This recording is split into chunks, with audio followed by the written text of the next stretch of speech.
ओम नमः शिवाय। मित्रों, ये प्रस्तुति तुलसीकृत रामचरितमानस का नित्य अध्ययन करने में आपकी सहायता करने का मात्र एक प्रयास है। केवल एक अनुरोध है कि मानस पाठ करते समय अपने हृदय में हनुमान जी महाराज को अवश्य स्थान दें अथवा उन्हीं के कानों से मानस पाठ का श्रवण करें। जय सिया राम। सुनी मुनि गिरा सत्य जिय जानी, दुख दंपति उमा हर्षानी। नारद हूँ यह भेदु न जाना, दसाएक समूझब बिलगाना।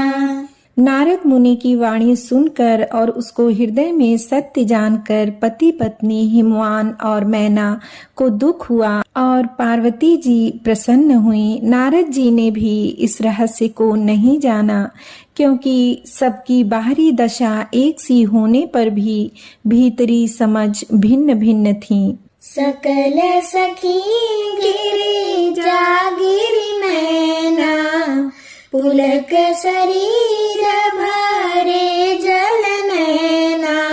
होई न मृषा देव ऋषि भाषा, उमा सो बचनु हृदय धरि राखा। सारी सखियां पार्वती, पर्वतराज, हिमवान और मैना सभी के शरीर पुलकित थे और सभी के नेत्रों में जल भरा था। देवर्षि के वचन असत्य नहीं हो सकते, यह विचार कर पार्वती ने उन वचनों को हृदय में धारण कर लिया। उपजे शिव पद कमल स्नेहु, मिलन कठिन मन भासन देहु। जानी को अवसरु प्रीति दुराई, सखी उछंग बैठी पुनि जाई। उन्हें शिव जी के चरण कमलों में स्नेह उत्पन्न हो आया, परंतु मन में यह संदेह हुआ कि उनका मिलना कठिन है। अवसर ठीक न जानकर उमा ने अपने प्रेम को छिपा लिया और फिर वे सखी की गोद में जाकर बैठ गईं। झूठी न होई देव ऋषि बानी, सोचहि दंपति सखी सयानी। उर धरि धीर कहई गिरिराऊ, कहु नाथ का करिय उपाऊ। देवर्षि की वाणी झूठ न होगी, यह विचार कर हिमवान, मैना और सारी चतुर सखियां चिंता करने लगीं। फिर हृदय में धीरज धरकर पर्वतराज ने कहा, हे नाथ, कहिए अब क्या उपाय किया जाए। कह मुनि हिमवंत सुनो, जो विधि लिखा लीलार। देव दनुज नर नाग मुनि, को न मेट निहार। मुनीश्वर ने कहा, हे हिमवान, सुनो, विधाता ने ललाट पर जो कुछ लिख दिया है उसको देवता, दानव, मनुष्य, नाग और मुनि कोई भी नहीं मिटा सकते। तदपि एक मैं कहूँ पाई, होई करे जो देव सहाई। जस बरु मैं बरन्यं तुम पाही, मिलहि उमहि तस संशय नाही। तो भी एक उपाय मैं बताता हूँ, यदि दैव सहायता करें तो वह सिद्ध हो सकता है। उमा को वर तो निसंदेह वैसा ही मिलेगा जैसा मैंने तुम्हारे सामने वर्णन किया है। जे जे बर के दोष बखाने, ते सब शिव पही मैं अनुमाने। जो विबाहु शंकर सन होई, दोषों गुण सम कह सब कोई। परंतु मैंने वर के जो जो दोष बतलाए हैं, मेरे अनुमान से वे सभी शिव जी में हैं। यदि शिव जी के साथ विवाह हो जाए तो दोषों को भी सब लोग गुणों के समान ही कहेंगे। जो अहि सेज सरयन हरि करही, बुध कछु तिन्ह कर दोषु न करही। भानु कृषानु सर्व रस खाही, तिन्ह कह मंद कहत को नाही। जैसे विष्णु भगवान शेषनाग की शैया पर सोते हैं तो भी पंडित लोग उनको कोई दोष नहीं लगाते। सूर्य और अग्निदेव अच्छे बुरे सभी रसों का भक्षण करते हैं, परंतु उनको कोई बुरा नहीं कहता।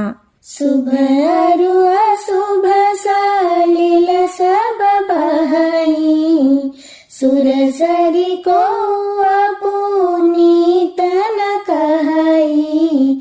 समरथ कहूँ नहीं दोषु गोसाई, रवि पावक सुर सरी की नाई। गंगा जी में शुभ और अशुभ सभी जल बहता है, पर कोई उन्हें अपवित्र नहीं कहता। सूर्य, अग्नि और गंगा जी की भांति समर्थ को कुछ दोष नहीं लगता। जो सही शीशा करही नर, जड़ विवेक अभिमान। परही कलप भई नरक महु, जीव की समान। यदि मूर्ख मनुष्य ज्ञान के अभिमान से इस प्रकार होड़ करते हैं तो वे कल्प भर के लिए नरक में पड़ते हैं। भला कहीं जीव भी ईश्वर के समान अर्थात सर्वथा स्वतंत्र हो सकता है? सुरसरी जल कृत बारुनि जाना, कबहु न संत करहि तेहि पाना। सुरसरी मिले सो पावन जैसे, ईस अनीस ही अंतरु तैसे। गंगा जल से भी बनाई हुई मदिरा को जानकर संत लोग कभी उसका पान नहीं करते, पर वही गंगा जी में मिल जाने पर जैसे पवित्र हो जाती है। ईश्वर और जीव में भी वैसा ही भेद है। शंभु सहज समरथ भगवाना, एहि विवाह सब विधि कल्याणा।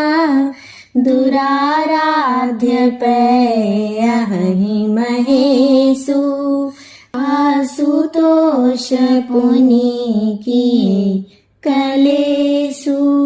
शिव जी सहज ही समर्थ हैं, क्योंकि वे भगवान हैं, इसलिए इस विवाह में सब प्रकार कल्याण है। परंतु महादेव जी की आराधना बड़ी कठिन है, फिर भी क्लेश अर्थात तप करने से वे बहुत जल्द संतुष्ट हो जाते हैं। जो तप करे कुमारी तुम्हारी, भावी उमेटी सकहि त्रिपुरारी। जदपि बर अनेक जग माही, एहि कह शिवत जी दूसर नाही। यदि तुम्हारी कन्या तप करे तो त्रिपुरारी महादेव जी होनहार को मिटा सकते हैं। यद्यपि संसार में वर अनेक हैं, पर इसके लिए शिव जी को छोड़कर दूसरा वर नहीं है। वरदायक प्रणतारति भंजन, कृपा सिंधु सेवक मनरंजन।